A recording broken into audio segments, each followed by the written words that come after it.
Bitcoin ಹಗರಣ ಸಂಕಷ್ಟದ ಮಧ್ಯೆ ಯುವ ಕಾಂಗ್ರೆಸ್ ಅಧ್ಯಕ್ಷ ಮೊಹಮ್ಮದ್ ನಲಪಾಡ್ ವಿರುದ್ಧ ಮತ್ತೊಂದು ಗಂಭೀರ ಆರೋಪ ಕೇಳಿಬಂದಿದೆ. ಬರ್ತ್ಡೇ ಸೆಲೆಬ್ರೇಷನ್ಗಾಗಿ ಅನುಮತಿ ಇಲ್ಲದೆ ಮಕ್ಕಳ ಆಟದ ಮೈದಾನವನ್ನು ಬಳಸಿಕೊಂಡಿರುವುದಾಗಿ ನಲಪಾಡ್ ವಿರುದ್ಧ ಆರೋಪ ಕೇಳಿಬಂದಿದೆ. ಜೋಗುಪಾಳ್ಯದ ಕಾರ್ಪೊರೇಷನ್ ಬಾಲಕರ ಪ್ರೌಢಶಾಲೆಯ ಮಕ್ಕಳ ಆಟದ ಮೈದಾನದಲ್ಲಿ ನಲಪಾಡ್ ಹುಟ್ಟುಹಬ್ಬಕ್ಕೆ ಸಿದ್ಧತೆ ಮಾಡಲಾಗ್ತಾ ಇದೆ. ಮೈದಾನ ಸುತ್ತ ನಲಪಾಡ್ ಕಟೌಟ್ಗಳನ್ನು ಹಾಕಲಾಗಿದ್ದು ಮಾನವೀಯತೆಯ ಹಬ್ಬದ ಹೆಸರಿನಲ್ಲಿ ಹುಟ್ಟುಹಬ್ಬ ಆಚರಿಸಲಾಗ್ತಾ ಇದೆ. ಯುವ ಕಾಂಗ್ರೆಸ್ ಅಧ್ಯಕ್ಷನ ನಡೆಗೆ ಸಾರ್ವಜನಿಕರು ವ್ಯಾಪಕವಾಗಿ ಆಕ್ರೋಶವನ್ನ ವ್ಯಕ್ತಪಡಿಸಿದ್ದಾರೆ. ಶಾಸಕರ ಮಗ ಆದ್ರೆ ಏನ್ ಬೇಕಾದ್ರೂ ಮಾಡಬಹುದಾ? ನಮ್ಮ ಮನೆ ಮಕ್ಕಳ ಬರ್ತ್ಡೇ ಸೆಲೆಬ್ರೇಷನ್ಗೂ ಕೂಡ ಗ್ರೌಂಡ್ ಕೊಡ್ತಾರಾ ಅಂತ ಸಾರ್ವಜನಿಕರು ಪ್ರಶ್ನೆ ಮಾಡ್ತಿದ್ದಾರೆ. Notorious rowdy sheeter Mohammed alias ಅಕ್ರಮ್ನನ್ನ ಗೂಂಡಾ ಕಾಯ್ದೆಯಡಿ ಬಂಧಿಸಲಾಗಿದೆ. ಭಯಾನಕ ಕ್ರೈಮ್ ಹಿಸ್ಟ್ರಿ ಹೊಂದಿರುವ ಅಕ್ರಮ್ನನ್ನ ಗೋವಿಂದಪುರ ಇನ್ಸ್ಪೆಕ್ಟರ್ ಜಯರಾಜ್ ಬಂಧನ ಮಾಡಿದ್ದಾರೆ. 2011ರಿಂದ ಈವರೆಗೂ 21 ಕೇಸ್ಗಳಲ್ಲಿ ಅಕ್ರಮ್ ಭಾಗಿಯಾಗಿದ್ದಾನೆ.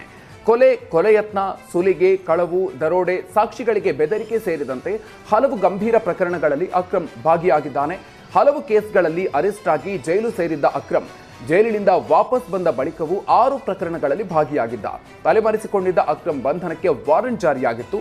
ಸದ್ಯ ಗೂಂಡಾ ಆಕ್ಟ್ನ ಅಡಿ ಅಕ್ರಮ್ನನ್ನ ಬಂಧಿಸಿ ಕಲಬುರಗಿ ಜೈಲಿಗೆ ಕಳಿಸಲಾಗಿದೆ.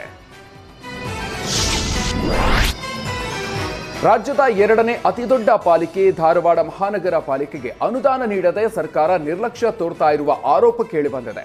2016ರಿಂದಲೂ ಪಾಲಿಕೆಗೆ ಬರಬೇಕಿದ್ದ ಬರೋಬ್ಬರಿ 300 ಕೋಟಿಗೂ ಅಧಿಕ ಅನುದಾನವನ್ನ ಸರ್ಕಾರ ನೀಡಿಲ್ಲ. ಅನುದಾನ ಕೊರತೆಯಿಂದ ಹುಬ್ಬಳ್ಳಿ ಧಾರವಾಡದ ವಿವಿಧ ಕಾಮಗಾರಿಗಳ ಅಭಿವೃದ್ಧಿ ಕುಂಠಿತಗೊಂಡಿದ್ದು, ಹಣ ಬಿಡುಗಡೆಗಾಗಿ ರಾಜ್ಯ ಸರ್ಕಾರದ ವಿರುದ್ಧವೇ ಕೋರ್ಟ್ ಮೆಟ್ಟಿಲೇರಲು ಧಾರವಾಡ ಮಹಾನಗರ ಪಾಲಿಕೆ ಸದಸ್ಯರು ಮುಂದಾಗಿದ್ದಾರೆ.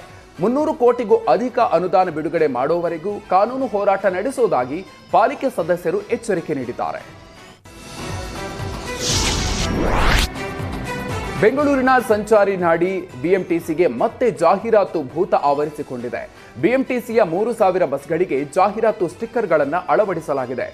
BMTC route number, bus door, helpline number ಕೂಡ ಮರೆಮಾಚುವ ರೀತಿಯಲ್ಲಿ ಜಾಹೀರಾತುಗಳನ್ನು ಹಾಕಲಾಗಿದೆ. ಬಸ್ ಒಳಗೆ ನಿಂತು ಪ್ರಯಾಣಿಸುವವರಿಗೆ ನಾವು ಯಾವ ಸ್ಥಳದಲ್ಲಿದ್ದೀವಿ ಅನ್ನೋದು ಕೂಡ ತಿಳಿದೇ ಇರೋ ರೀತಿಯಲ್ಲಿ ಜಾಹೀರಾತನ್ನು ಅಳವಡಿಸಿದ್ದು, ಇದರಿಂದ ಪ್ರಯಾಣಿಕರು ತೊಂದರೆ ಅನುಭವಿಸುವಂತಾಗಿದೆ. ಶಕ್ತಿ ಯೋಜನೆ ಪರಿಣಾಮ ಹಣ ಹೊಂದಿಸಲು ಸಾರಿಗೆ ಇಲಾಖೆ ಜಾಹೀರಾತು ಮೊರೆ ಹೋಯ್ತಾ ಅಂತ ಸಾರ್ವಜನಿಕರು ಪ್ರಶ್ನಿಸಿದ್ದಾರೆ. ಇನ್ನು ಜಾಹೀರಾತುಗಳನ್ನು ತೆಗೆದುಹಾಕಿ ಹಳೆ ಲುಕ್ ನೀಡುವಂತೆ ಸಾರ್ವಜನಿಕರು ಆಗ್ರಹಿಸಿದ್ದಾರೆ.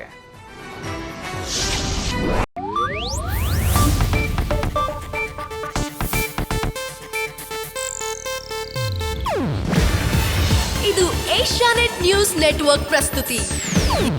ನೀವು ನೋಡ್ತಿದ್ದೀರಾ ಏಷ್ಯಾನೆಟ್ ಸುವರ್ಣ ನ್ಯೂಸ್.